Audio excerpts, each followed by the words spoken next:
आज की चर्चा एक ऐसे विचार से शुरू करते हैं जो शायद सुनने में थोड़ा अजीब लगे या शायद थोड़ा उत्तेजक। हमें हमेशा सिखाया जाता है कि विनम्र बनो, शांत रहो, दयालु बनो, लेकिन आज हम जिस स्रोत सामग्री पर बात कर रहे हैं वो एक बिल्कुल अलग कहानी कहती है। उसका कहना है कि असली गहरा आत्मविश्वास लोगों को डराता है। हम आज dangerous confidence, the architecture of unshakeable sovereignty नाम के एक लेख के हिस्सों पर गौर कर रहे हैं और इसका मकसद इसी बात की परतें खोलना है कि समाज हमें अनजाने में ही कमजोर बनना कैसे सिखाता है और एक अलग तरह का आत्मविश्वास, जिसे ये खतरनाक आत्मविश्वास कहता है, वो कैसे बनाया जा सकता है। और शुरू करने से पहले ये साफ करना जरूरी है कि यहाँ अहंकार या घमंड की बात बिल्कुल नहीं हो रही है। ये दिखावे की बात है ही नहीं। ये मानसिकता में एक बुनियादी बदलाव के बारे में है। इस लेख का तर्क है कि हमें अपनी महत्वाकांक्षाओं को, अपनी अंदरूनी आग को एक तरह से दबाना सिखाया गया है ताकि हमारे आसपास के लोग असहज महसूस ना करें। आज की हमारी ये पड़ताल इसी कंडीशनिंग को समझने और उसे उलटने के तरीकों पर है। तो चलिए इसे खोलकर समझते हैं। लेख का एक बहुत ही दमदार दावा है कि हमें कमजोर होने के लिए प्रशिक्षित किया गया था, लेकिन ये एक बहुत बड़ा आरोप जैसा लगता है। क्या स्रोत इस बात का कोई उदाहरण देता है कि ये प्रशिक्षण असल में दिखता कैसा है? हाँ, बिल्कुल।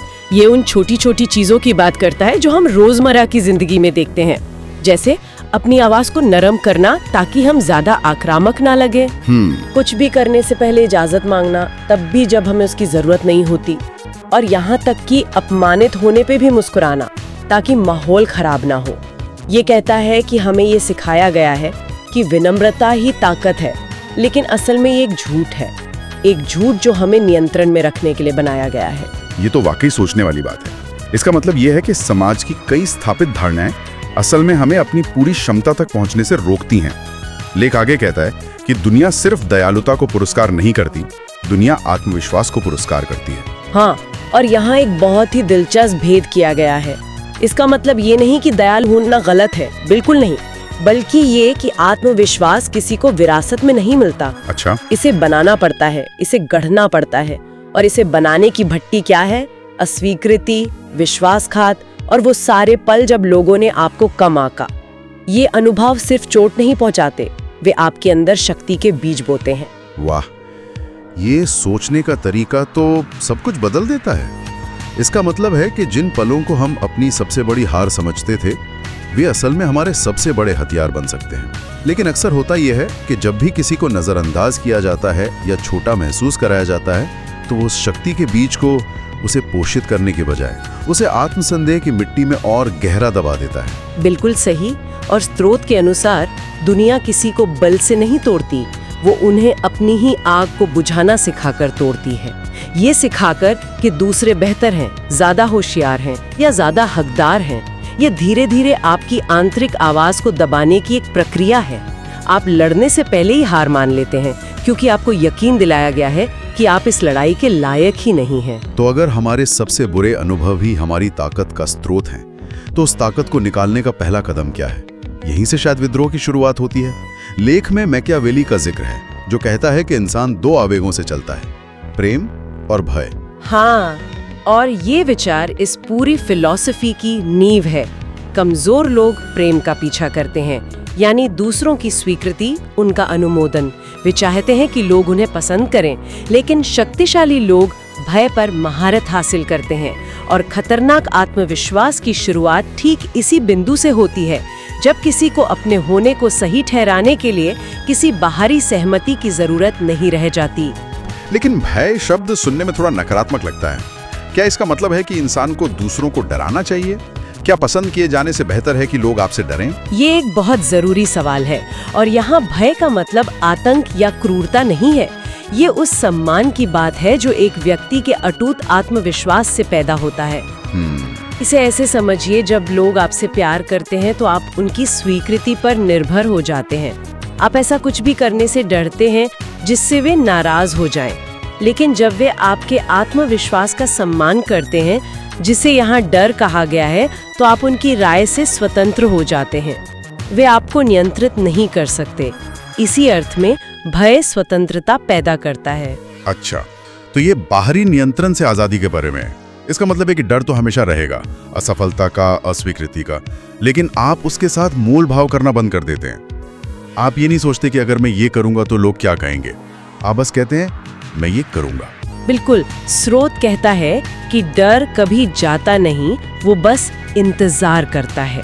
बदलाव ये है कि आप उसके सामने झुकना बंद कर देते हैं, और इसका एक बड़ा हिस्सा है अपने उन हिस्सों का सामना करना जिन्हें हमें दबाना सिखाया गया है, जैसे गुस्सा, आक्रामकता या हद से ज्यादा महत्वाकांक्षा। इन्हें गलत समझी गई शक्ति कहा गया है। ये चीजें कभी बुरी नहीं थीं, वे बस शक्ति थीं जिसे समाज ने गलत नाम दे दिया। अपनी इस परछाई को अपनाने से ही व्यक्ति पूर्ण होता है, और शायद तभी कोई ज्यादा की चाहत रखने के लिए माफी मांगना बंद कर देता है।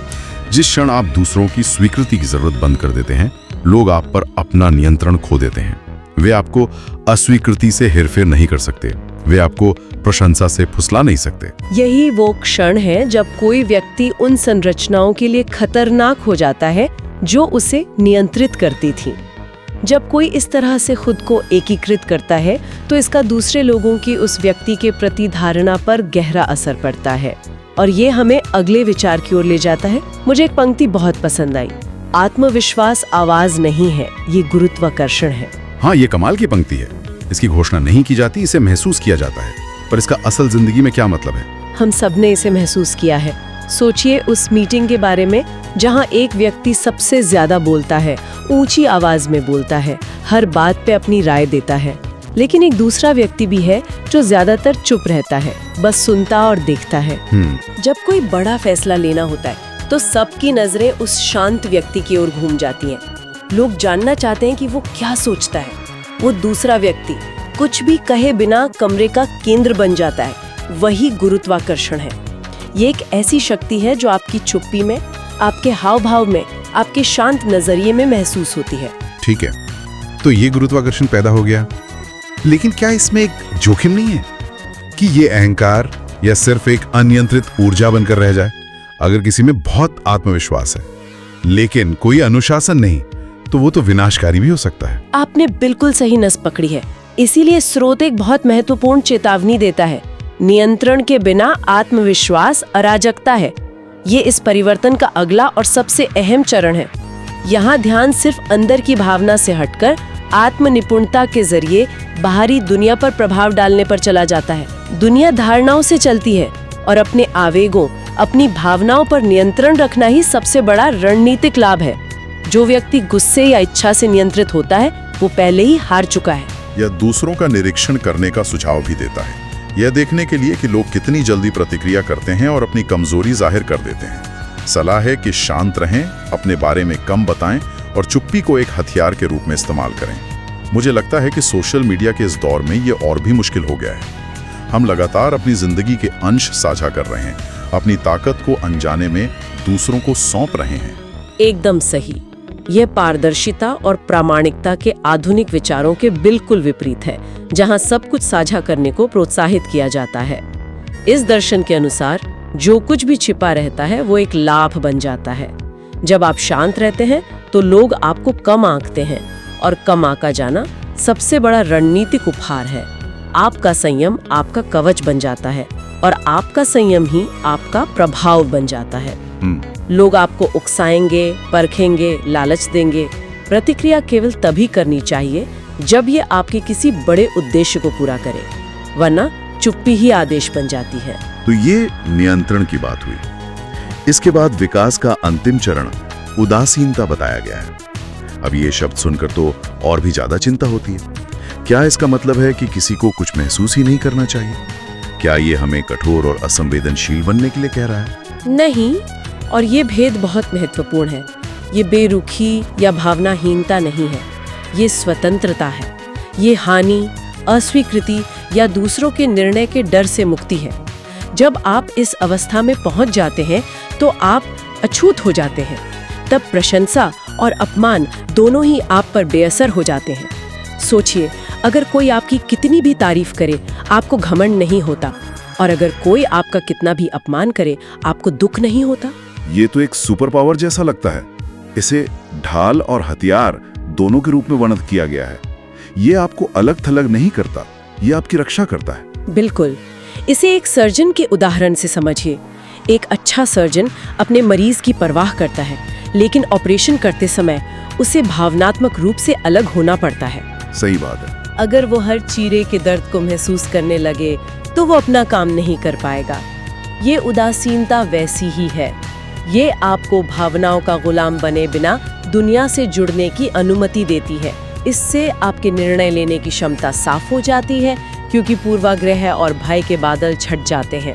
आप लोगों के इरादों को ज्यादा स्पष्ट रूप से देख पाते हैं। ये वाकई एक बहुत ही रणनीतिक अवस्था लगती है, और ये सब हमें अंतिम अवधारणा की ओर ले जाता है, संप्रभुता। इसका क्या मतलब है? संप्रभुता का मतलब है अपने भीतर एक साम्राज्य का निर्माण करना। जमीन, पैसा या अनुयायियों का साम्राज्य नहीं, बल्कि एक अनुशासित मन का। एक ऐसी आंतरिक दुनिया जिस पर आपका पूरा शासन हो। अच्छा। इसे ऐसे समझें, आपका मन एक देश की तरह है। अगर अंदर गृह युद्ध चल रहा है, यानी डर, शक, गुस्सा और लालच आपस में लड़ रहे हैं, तो आप बाहर की दुनिया से कैसे निपटेंगे? आपकी सारी ऊर्जा तो अंदर ही खत्म हो जाएगी।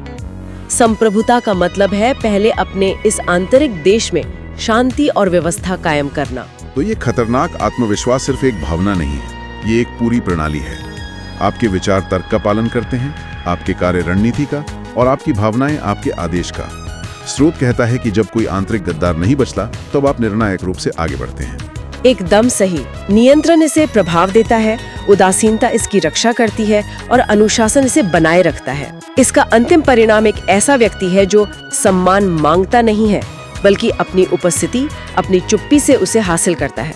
यह शक्ति की उस तस्वीर से बहुत अलग है जो हम आमतौर पर फिल्मों या राजनीति में देखते हैं, जो अक्सर शोर और दिखावे पर आधारित होती है। तो अगर हम इस पूरी चर्चा का सार निकालें, तो ये ढांचा शक्ति के स्रोत को बाहरी सत्यापन से हटाकर आंतरिक निपुणता में स्थापित करने के बारे में है।